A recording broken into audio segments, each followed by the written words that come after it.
I was diagnosed when I was 15. I was diagnosed with diabetes.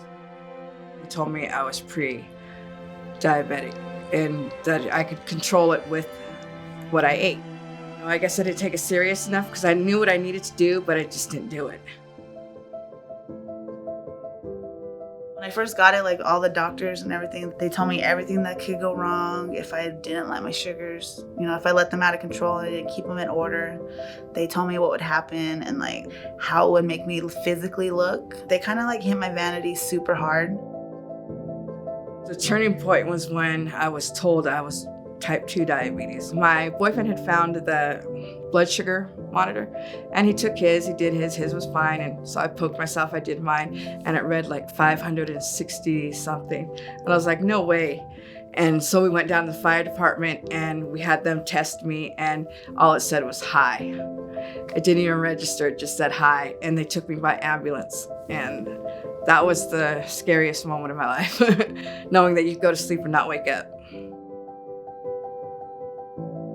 My vision was really blurry. I couldn't stay awake. I was extremely thirsty and I had thrush in my mouth. It's like a yeast infection. The doctor told me to be aware of it, that I was pre-diabetic, but I just kept putting it off and saying, I'm okay.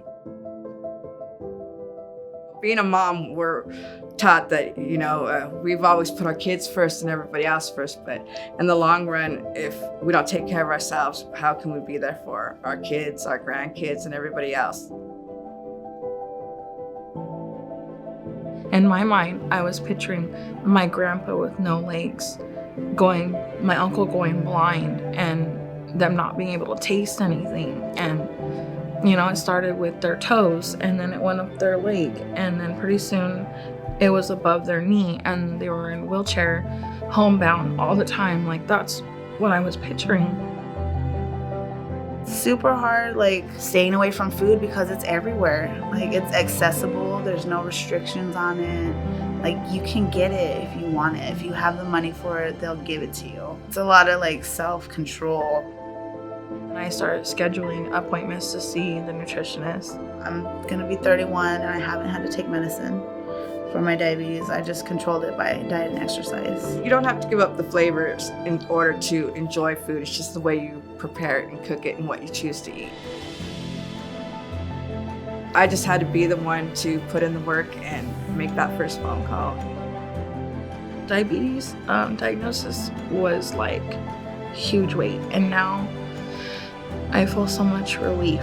I have the energy to go with my kids and take them here and take them there and enjoy it and not be like, I can't wait to go home and go to sleep. You can just see it and the change from where I was and where I am now. My dad's like, you're my daughter again. Like we missed you. I missed myself. You're going to be going through a lot of different emotions, a lot of different changes, and it can be overwhelming. But just understand, that there's going to be mistakes made and there's going to be hard times, but it will get better. Be patient and be kind to yourself.